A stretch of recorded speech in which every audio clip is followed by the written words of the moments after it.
Ассалому алайкум бинандагони гироми, пешниҳоди шумост барномаи тиловатии хабар аз телевизиони Баҳористон. Имрӯз дар барнома марҳилаи асосӣ ба қайдгирии давоталабон тариқи маркази миллии тестӣ идома дорад. ҷонок намудани омӯзиши забонҳои хориҷӣ дар муассисаҳои эҷодӣ. бозгашти паҳлавонони тоҷик аз мусобиқаи ҷоми ҷаҳонии самбо. шарҳи хабарҳо. ҳифз ва рушди фарҳанги миллӣ бо дар назардошти завқи наслҳои имрӯза аз муҳимтарин вазифаҳои мо дар замони муосир ба ҳисоб меравад. Аз ин рӯ чопи шоҳасари Бобоҷон Ғафуров китоби тоҷикон ва дастраси тамоми мардуми кишвар гардонидани он ба густариши эҳсоси ватандӯстиву ифтихори миллӣ ва болоравии сатҳи маърифатнокии ҷомеаи мо ҳамаҷониба мусоидат хоҳад кард. Ин иқдом аз ҷониби сарвари давлат бо мақсади омӯзиши амиқи таърихи пурифтихори халқи тоҷик пеш гирифта шуд. идомаи матлаб дар сюжаи муданамдаи ҳамкоронамон. аллома Бобоҷон Ғафуров тавонист дар тарбияи маънавии аҳли ҷомеа бо рӯи чоп омадани китоби оламшумули тоҷикон ҳиссагузорӣ намояд. Ин китоб сарчашмаи худшиносии миллӣ буда олимону таърихнигорон, ҷомеашиносон ва умуман аҳли зиёи кишварро дар омӯзиш ва тарғиби зиндагиномаи халқи тоҷик роҳбаладӣ менамояд. нақши китоби тоҷикон дар рушд ва нумӯи таърихшиносии миллӣ ҳалкунанда арзёбӣ мегардад. ташаккули ҷаҳонии таърихӣ дар ин китоб ҳамчун манбаи омӯзиш қарор гирифтааст. шоири зиндаёд Бозор Собир китоби тоҷиконро шиносномаи миллат ва давлати тоҷикон унвон карда қайд медорад ки тамоми паҳлӯҳои зиндагии ин миллати тамаддунофар давлатдории тоҷикон маҳз дар ин махзани ганҷи ноёб дарҷ гардидааст. дар давраи шӯравӣ ки китоби аллома Бобоҷон Ғафуров тоҷикон ба ҳама муяссар намешуд хонданаш, танҳо дар як китобхона рафта аз ин китоб истифода мебурданд. имрӯз тамоми кӯли мардуми Тоҷикистон ба ин китоб дастрас шуд ва метавонанд ки ин китобро ба пуррагӣ истифода баранд ва ба фарҳанги кӯҳани мардуми тоҷик бори дигар ошно шаванд, шинос шаванд ва фарзандони худро дар як рӯҳаи баланди ватандӯстӣ, ватанпарварӣ тарбия намоянд. аз фонди захиравии асосгузори сулҳу ваҳдати миллӣ, пешвои миллат, президенти ҷумҳурии Тоҷикистон муҳтарам Эмомалӣ Раҳмон рӯи чоп омадани ин китоб ва дастрас гардидани он ба ҳар як хонадони тоҷик, ҳар як фарди ватандорро водор менамояд ки рӯ ба ин мақсади нотакрор оварда аз таърихи миллати худ ошноӣ пайдо намуда фарзандонро дар ҳамин рӯҳия ба камол расонанд. табъу нашри китоби тоҷикон ва дастрас кардани он ба ҳар як оилаи кишвар боз як иқдоми ватандӯстонаи пешвои муаззами миллат муҳтарам Эмомалӣ Раҳмон мебошад. мутолиаи китоби тоҷикон мо ҷавононро аз таърихи миллати худ огоҳ намуда барои худогоҳӣ ва худшиносии миллӣ нақши босазо мегузорад. дар доираи истиқболи арзанда аз ҷашни 30-юмин солгарди истиқлолияти давлатии ҷумҳурии Тоҷикистон дастрасии ин китоб аз иқдоми ватандории ватанхоҳии пешвои муаззами миллат башорат медиҳад. мутолиаи ин китоб ҳар як сокини кишварро ба дӯст доштани ватан, эҳтиром ба обу хоки ин диёр, ҳуввияти миллӣ ҳидоят менамояд. тавре маълум аст маркази миллии тестӣ назди президенти ҷумҳурии Тоҷикистон аз рӯзи 1 марти соли 2021 марҳалаи асосии ба қайдгирии довталабонро барои иштирок дар имтиҳонҳои марказонидаи дохилшавӣ ба муассисаҳои таълимии таҳсилоти миёна ва олии касбӣ дар соли 2021 оғоз кард. ин иқдом бо мақсади огаҳ кардани мардум дар масъалаҳои имтиҳонҳои марказонидаи дохилшавӣ барои фирифтаи ашхоси қаллоб нашуданашон ва пешгирӣ аз ҳама гуна амалҳои номатлуби марбут ба ин имтиҳонҳо таъкиди довталабон барои дуруст амал кардан дар марҳалаи номнависӣ ва имтиҳонотӣ роҳандозӣ шудааст. гузориши ҳамкорамон дар ин хусус. тибқи муҳлати муқаррарнамудаи маркази миллии тестӣ назди президенти ҷумҳурии Тоҷикистон аз 1 март то 15 апрели соли равон дар кишвар марҳилаи асосӣ ба қайдгирии довталабон идома меёбад. дар ин самт фаъолияти нуқтаи ба қайдгирии 0104 воқеъ дар муассисаи таҳсилоти миёнаи умумӣ рақами 24 ноҳияи Фирдавсии шаҳри Душанбе назаррас буда марҳилаи ба қайдгирии довталабон дар сатҳи зарурӣ ба роҳ монда шудааст. роҳбари нуқтаи ба қайдгирӣ зикршуда мегӯяд дар як рӯз то 100 нафар довталаб ба нуқтаи мазкур муроҷиат намуда ба қайд гирифта мешаванд. ҳар як ҳуҷҷати пешниҳодгардаи довталабон аз ҷониби роҳбари нуқтаи номбурда санҷида шуда сипас барои сабти ном гардиданашон дар марказ иҷозат дода мешавад. роҳбари нуқтаи ба қайдгирӣ зикршуда зимни суҳбат иброз дошт ки ҳуҷҷатҳое ки аз ҷониби сохторҳои дахлдор ба довталабон пешниҳод мегарданд дар бисёр маврид ба хатогиҳо роҳ дода мешавад. барои ба қайд гирифтан мо аз мақомотҳои дахлдоре ки барои додани ҳуҷҷатҳое ки ба мо пешниҳод карда мешаванд, мисол шӯрои маҳаллаҳо, ҷамоатҳо ва сарпарастон, яъне шӯъбаи нотариалӣ از اینها خواهش میکنیم و شعبه کارهای داخلی که حجت‌هایی که برای داوطلبان پیشنهاد کرده میشوند به مرکز دقت جدی هم خصوصا از بانک امانتگذاری دولتی که برای گرفتن رسید داوطلبان در آنجا مراجعت میکنند ما خواهش کلان داریم از رهبران این منطقه ها که برای گرفتن حجت ها و درست بودن نام و نسب هر یک داوطلب دقت جدی دهند. با اطلاع مسئولین در اساس تحلیل‌های شماره عمومی ختم کنندگان مؤسسه‌های تعلیمی در سال 2021 برای از قید گذشتن خواهشمندان در 34 شهر و ناحیه‌های انتخاب شده جمهوری 40 نقطه دائمی به قیدگیری و در 25 شهر و ناحیه‌های دیگر نقطه‌های سیاری به قیدگیری تشکیل کرده شده است. مسئولین مرکز ملی تستی نزد پرزیدنت جمهوری تاجیکستان برای قبول حجت‌های داوطلبان شرایط خوب مساعد را مهیا نمودند. در برابر این نقطه به قیدگیری همچنین برای داوطلبان حجره اطلاعاتی عمل می‌کند که در آن داوطلبان پیش از سپردن حجت‌های خویش به انتخاب اختصاص‌ها مشغول می‌شوند. همچنین در این حجره ورقه و گوشه‌های اطلاعاتی برای داوطلبان هنگام سپردن حجت‌ها و انتخاب اختصاص‌ها گرد آورده شده است. در همه نقطه‌ها از 4 تا 8 نفر به قیدگیرنده به کار جلب گردیدند. باید گفت که در شهر دوشنبه در مؤسسه تحصیلات میانه عمومی رقم 24م، 25م، 56م، 70م، 71م و 100م نقطه به قیدگیری تأسیس داده شده است. این شفافیتی که امروز مرکز ملی تستی برای داوطلبان پیشنهاد کرده است از اینها استفاده برند. ما به هر یک داوطلب برتری دادگیم که مثال از یک کامبیناسیون اختصاص‌ها یعنی از مجموع یک اختصاص کلاستر میگفتند پیشتر آنها میتوانند 12 تا اختصاص انتخاب کنند که همه اینا شامل یک تا کلاستر میشوند یعنی کامبیناسیون یک اختصاص ها می باشند. از اینها 12 تا انتخاب کرده میتونند که مثال اختصاص های در کاری آنها در قسمت اول گذاشته میشد. مسئولین مرکز ملی تستی از خوانندگان دعوت به عمل آوردند که کسب خویش را درست انتخاب نموده در انتخاب اختصاص ها نیز به خطاگیر راه ندهند. در یک گروه تا 12 اختصاص را میتوانند انتخاب نمایند و در انتخاب کسب و اختصاص ها از آموزگاران و والدان خویش مصلحت پرسند. дар маркази кӯдакон ба наврасони ноҳияи синои шаҳри душанбе ба масъалаи забономӯзии насли наврас диққати махсус равона карда мешавад. ин муассисаи эҷодии фориғ аз дарс хонандагонро ба маҳфилҳои забономӯзӣ, ҳунаромӯзӣ ва эҷодӣ ҷалб намуда маҳорати толибилмонро такмил мебахшад. махсусан маҳфилҳои забономӯзии марказ фаъол буда дар ду баъз омӯзишгирандагон забонҳои хориҷиро аз худ менамоянд. мавзӯъро ҳамкорамон пурра мекунад. тавре дар паёми навбатии пешвои миллат ба маҷлиси олии мамлакат таъкид карда шуд вазороти маориф ва илм ҳамчунин вазифадор карда мешавад ки дар тамоми зинаҳои таҳсилот аз муассисаҳои томактабӣ сар карда то гимназияҳо литсейҳо ва зинаҳои дигари таҳсилот ба таври ҳатмӣ омӯхтани забонҳои хориҷӣ махсусан забонҳои русию англисӣ ва технологияҳои иттилоотиро ташкил карда назороти қатъии сифати таълимро дар ин самт ба роҳ монад. вобаста ба ин дар маркази кӯдакон ва наврасони ноҳияи синои шаҳри душанбе низ ба масъалаи забономӯзӣ диққати махсус равона карда шуда дар ин самт тадбирҳои мушаххас андешида шудааст. ба иттилои масъулини айни забон дар марказ 38 маҳфил амал карда аз миёни онҳо 7 маҳфил забонҳои хориҷӣ мебошад.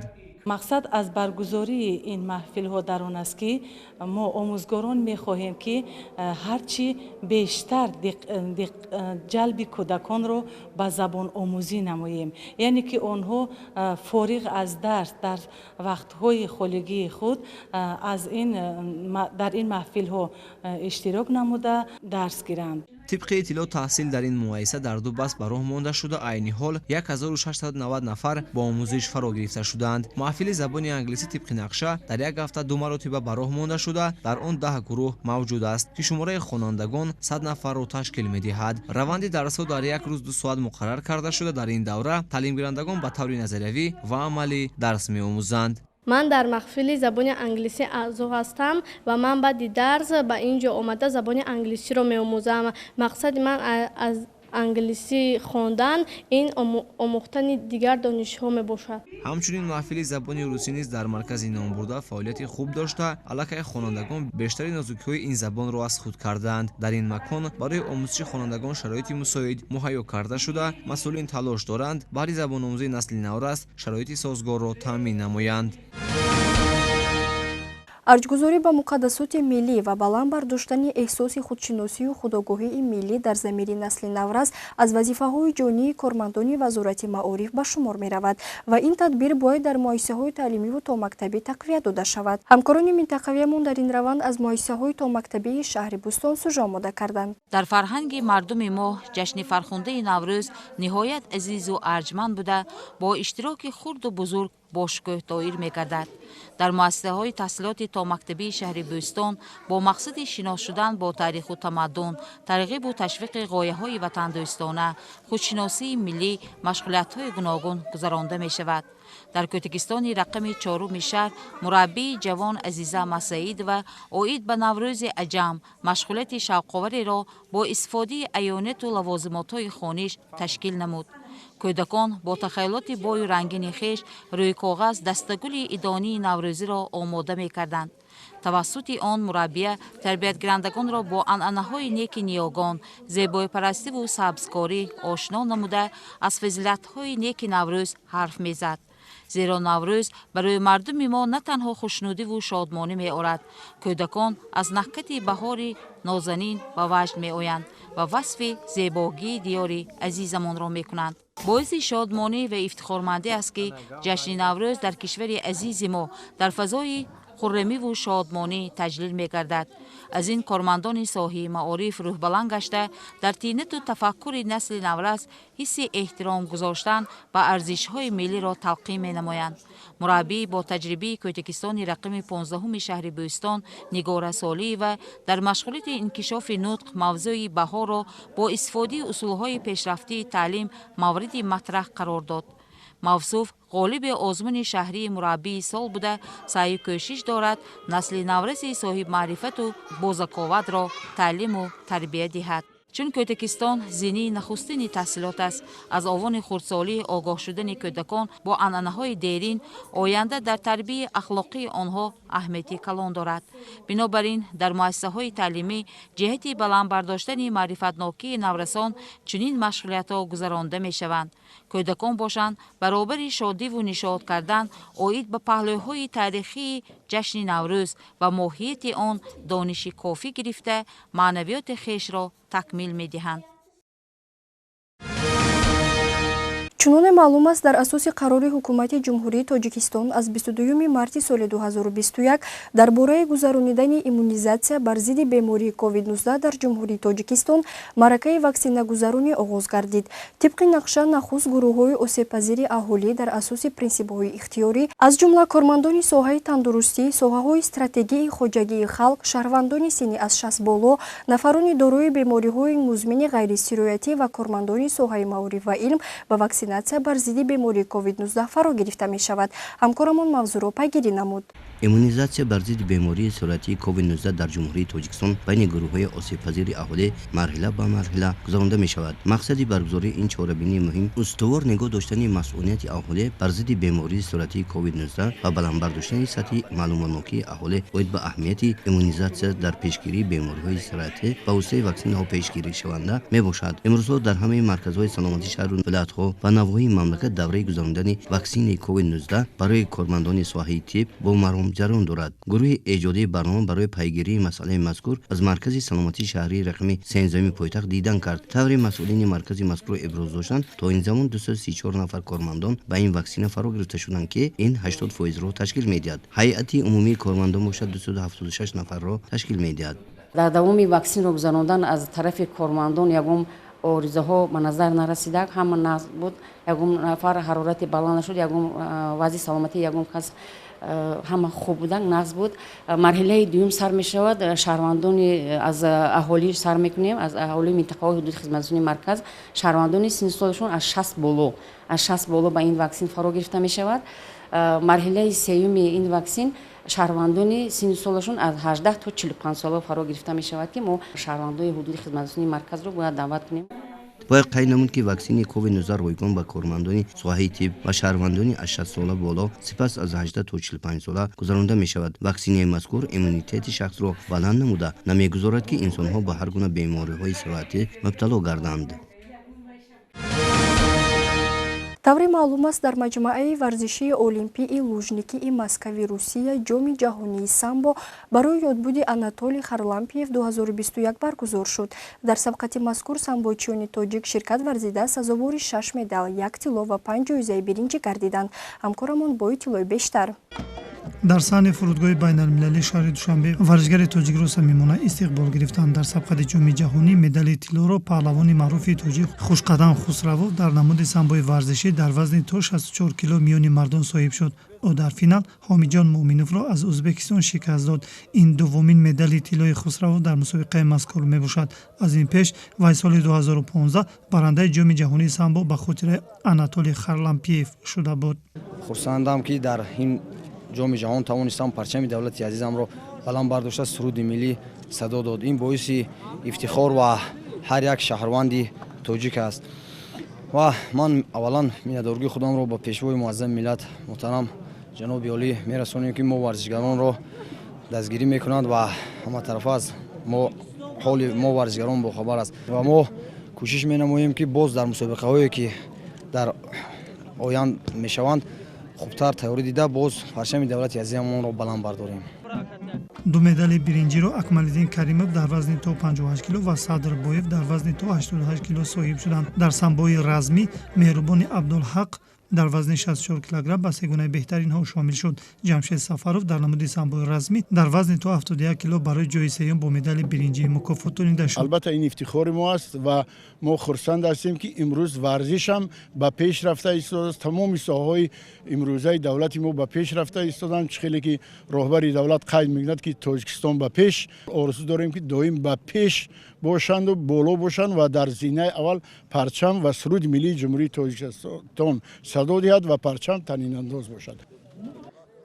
мусобиқаи анъанавии байналмилалӣ ба хотираи поягузори самбо Анатолий Харлампиевро ки ҷоми ҷаҳонии самбо ҳисоб меёбад ҳамасола Федератсияи байналмилалии самбо ва Федератсияи самбои Русия доир менамояд. ёдовар мешавем ки Хушқадам Хусравов соли 2018 унвони чемпионии ҷаҳон дар риштаи самборо ба даст овардааст. дар ноҳияи варзоб мусобиқаи гӯштини миллӣ баргузор гардид. сабқат беҳтарин паҳлавононро аз манотиқи мухталифи ҷумҳуриямон рӯи гилем ҷамъ овард. дар мусобиқаи мазкур паҳлавонони Навраз ҳам ширкати фаъол доштанд. тафсилоти бештар дар сюжет таҳия намудаи ҳамкорамон. имрӯзҳо ба рушди соҳаи варзиш хусусан намудҳои гуногуни варзиши миллӣ таваҷҷӯҳи хоса зоҳир гардида дар ин самт чораҳои зарурӣ андешида шуда истодааст. бо мақсади тарғиби гӯштини миллӣ миёни ҷавонон мустаҳкам намудани алоқаи дӯстӣ байни дӯстдорону алоқамандони ин намуди гӯштини аҷдодӣ дар деҳоти чорбоғи ноҳияи варзоб мусобиқаи гӯштини миллӣ доир гардид. сабқати мазкур ба ҷашни байналмилалии Наврӯз бахшида шуд, чун анъанаи неки мардумӣ дар ибтидо ба майдони паҳлавонӣ бузургсолон пардохтанд. аслан гӯштини миллӣ яке аз рамзҳои наврӯзӣ буда дар кишварамон миёни пиру бардо ҳаводорону мухлисони зиёд дорад. мусобиқаи наврӯзӣ беҳтарин паҳлавононро аз гирду гӯшаи ҷумҳуриямон бо шумули беш аз 120 гӯштингир ҷамъ овард. дар мусобиқаи гӯштингирӣ таваҷҷӯҳамонро бештар варзишгар Райҳона Розиқзода ҷалб намуд. номбурда дар майдони паҳлавонӣ бо писарон даст ба гиребон андохт. ӯ борҳо дар чорабиниҳои наврӯзӣ фаъолона ширкат варзидааст. масалан дар соли гузашта дар сабқати гӯштингирӣ ки дар ноҳияи варзоб маҳз дар ҳамин майдон сурат гирифта буд, қобилияти хуби паҳлавонӣ нишон доду зафар ёфт. ногуфта намунад ки Райҳона ба ҷуз гӯштини миллӣ боз нозикиҳои ҷудоро ҳам меомӯзад. вай машқу тамринҳои ин намудҳои гӯштиниро аз мураббӣ Ҷамшед Қурбонов омӯхтааст. чанде қабл Райҳона дар мусобиқаи ҷумҳуравӣ барои дарёфти ҷоми Имрон дар вазни хеш ба гирифтани мақоми аввал даст ёфта буд. дар мусобиқаи гӯштингирӣ ҳам аз касби мақоми ифтихорӣ бенасиб намонд. من 3 رقیب داشتم. رقیبی اولی من از مسجد کوهی بود که اون رو من با پرتافت حلال مغلوب کردم. من و این مسابقه جشن نوروزی اومده گوشتین ملی گوشتین گرفتم و به من تحفه‌های خاطره‌ای دادن. чулоне ки гуфтем дар мусобиқаи гӯштини суннатии гӯштингирӣ наврасон ҳам ширкати фаъол доштанд. аз ҷумла дастпарварони толори варзишии Сомон қувваозмои хуб манзур карданд. яке аз онҳо Сомон Турсунзода буд ки ба хурдсолии худ нигоҳ накарда истеъдоди баланди паҳлавонӣ нишон дод. Сомон ҳам ба ҷуз қоидаи гӯштини миллӣ боз ба омӯзиши нозикиҳои гӯштини ҷопонии ҷудо фаро гирифта шудааст. мавриди зикр аст ки сомо чанде қабл ҳунарашро дар гӯштини бразилӣ ҷиу-ҷитсу дар мусобиқаи бози шаҳри душанбе санҷида муваффақ шуд. ба ӯ аз паҳлавонони номдори кишвар ҷоизадори бозиҳои тобистонаи олимпӣ расул боқиев ва чемпиони ҷаҳон оид ба самбо беҳрӯзи хоҷазода писанд аст. мехоҳад дар оянда бештар дар мусобиқаҳои гӯштини ҷудо музаффарият ба даст орад. дар ин мусобиқа як телевизор, як тавдон, як қолин гирифтам. ман мехоҳам ки дар дигар мусобиқаҳо сазҳои ҷои аввал гардаму чемпиони ҷаҳон шавам. абумуслим қаюмзода зери устоди варзиш рауф ҳукуматов тамрин мегирад. аз фаъолияти машқварзиаш 7 сол сипарӣ шудааст. ширкат дар мусобиқаи наврӯзӣ барои абумуслим маротибаи аввал набуд. мавсӯъ ба майдони паҳлавонӣ бо тайёрӣ хуб омадааст. ӯ хеле хуб медонад ки мураббиаш борҳо дар мусобиқаҳои гӯштини сунъатии гӯштингирӣ ба натиҷаҳои назаррас ноил шудааст. мақсад гузоштааст ки дар ин чорабинӣ устодашро ноумед насозад. ман дар ин ҷо бо 5 ҳарифи худ ғолиб омадам ва ман миннатдории худамро ба устодам ҳукуматов Рауф мерасонам ки мо ҷавононро барои чунин ҷода, барои чунин варзиш омода намуда ва мо ҳам меҳнатҳои худро сайқал медиҳем ки дар ҷодаи берун аз кишвар дар мусобиқаҳои байналмилалӣ, яъне ҷаҳонӣ ва олимпӣ байрақу парчами азизи худро баланд бардорем. ҳамин тавр дар мусобиқаи наврӯзӣ барои ба даст овардани шоҳҷоизаи ноҳияи Варзоб Хурсандмурод Алиев бо яктаки сафед ва Муҳаммад Наҷмиддинов бо яктаки кабуд бо ҳам қувваозмоӣ карданд. чун даври ҳалкунандаву тақдирсоз буд, ҳарду паҳлавон эҳтиёткорона амал намуданд. асосан дар гӯштини миллӣ панҷаи гиро нақши муҳим мебозад ва Хурсандмурод нисбат ба ҳарифаш аз ҳисоби ҷисму бозу тафовут дошт ва дар ҳар як амал рақибашро аз пой меафтонд. ниҳоят дар як ҳамлаи навбатӣ Хурсандмурод рақибашро бо усули сари китф ба тахтапӯш хобонид ва аз ҷониби ташкилкунандагони мусобиқа бо шоҳҷоизаи наврӯзӣ қадрдонӣ шуд.